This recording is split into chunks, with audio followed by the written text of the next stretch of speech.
नमस्ते प्यारे बच्चों, स्वागत है आपका रामरूप शर्मा चैनल पर। मैं हूं रामरूप शर्मा और ये जो मैं वीडियो लेकर आया हूं वो 9th और 11th क्लास के बच्चों के लिए है, क्योंकि 9th और 11th के क्लास के जो बच्चे हैं वो थोड़े से ढक जाते हैं 10th और 12th क्लास के बच्चों में।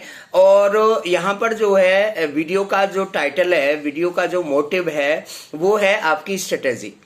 ठीक है ना। 9th और 11th क्लास के बच्चों की स्ट्रेटेजी क्या होनी चाहिए ये मैं आपको जरूर बताना चाहता हूं, क्योंकि कभी कभी क्या बहुत बारी ऐसा बहुत सारे बच्चों के साथ होता है कि वो बच्चे बहुत अच्छी मेहनत कर रहे होते हैं, बहुत ज्यादा मेहनत कर रहे होते हैं कंपैरेटिवली 10th से और 12th से भी, लेकिन वो डीमोटिवेट हो जाते हैं जब उनका रिजल्ट आता है।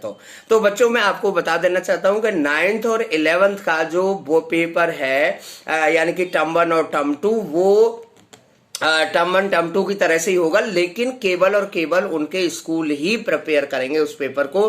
तो ये जानकारी आप अच्छे तरीके से समझ लें। अब आप कहेंगे कि इसमें नया क्या है? इसमें नया बहुत कुछ है। एक्चुअली बोर्ड का जो पेपर होता है वो बहुत ही बैलेंस्ड पेपर बनाया जाता है, यानी कि 4 क्वेश्चन अगर लॉजिकल या अंडरस्टैंडिंग के ज्यादा डाले जाते हैं तो 4 क्वेश्चन बहुत ईजी भी डाले जाते हैं। और जो स्कूल बेस्ड पेपर होते हैं वो टीचर, आपके क्लास टीचर, सब्जेक्ट टीचर या इंचार्ज के ऊपर डिपेंड करते हैं, उनके मन के ऊपर डिपेंड करते हैं। कभी कभी वो 10% पेपर को ऊपर ले जाते हैं, कभी 10% नीचे ले जाते हैं, यानी कि बैलेंस बनने के चांस कम होते हैं। ठीक है।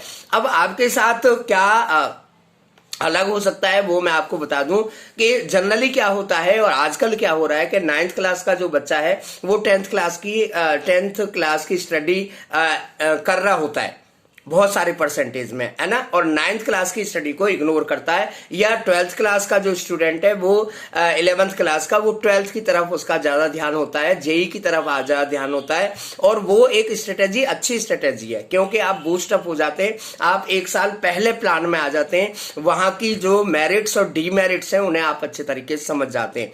लेकिन आपके 9th और 11th में जो ग्रेडिंग है वो कम हो सकती है, तो इस बात का भी ध्यान रखें, क्योंकि अल्टीमेटली वो थोड़ी सी को डिमोटिवेट कर सकती है।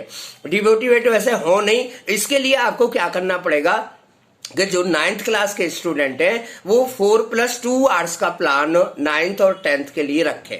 यानी कि 9th बहुत अच्छे बेसिक्स हैं, अगर आप सीबीएसई बोर्ड में तो बहुत ही सुपर बेसिक्स हैं, इससे बढ़िया बेसिक्स 11th में भी नहीं है इवन।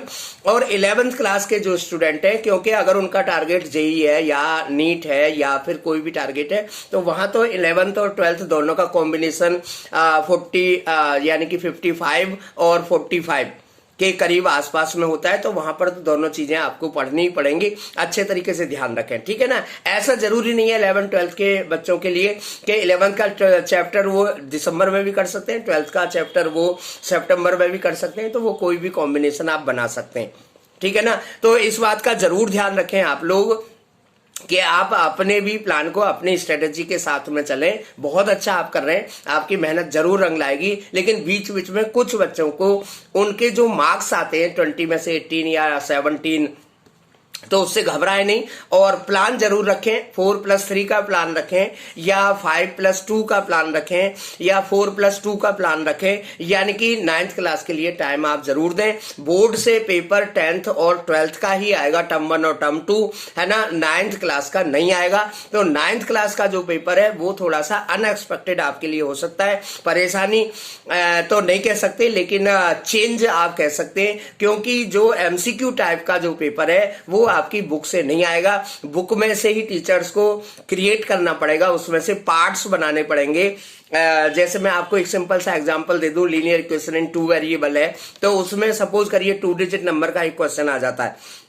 बच्चे जनरली 2 डिजिट नंबर के क्वेश्चन को एक सिस्टम समझ लेते हैं कि भाई इस पैटर्न पर करना होता है। अब उसमें से कोई भी एक छोटा सा पार्ट आपसे पूछ लिया जाएगा कि भाई 2 डिजिट नंबर्स का जो डिजिट्स का समय वो उनकी डिजिट्स के प्रोडक्ट के या ओरिजिनल नंबर के 3 गुने के बराबर है, तो वो कंडीशन बता दो केवल, तो वो कंडीशन ये होगी, ये होगी, ये होगी, ये होगी। तो क्वेश्चन वहीं से होगा, लेकिन क्रिएटिव होगा और क्रिएटिविटी को आपको समझना होगा, और वो जब समझेंगे जब आप खुद क्रिएटिव होंगे। तो be creative, don't worry, make a plan, strategy plan करें, मेरे साथ बने रहे, मैं बहुत सारी स्ट्रेटेजी बनाऊंगा, तो इन पर काम करते रहिए। लंबा सफर है ना, और बहुत दूर तक जाना है, बड़ा गोल है, जरूर आप उसे क्रैक करेंगे।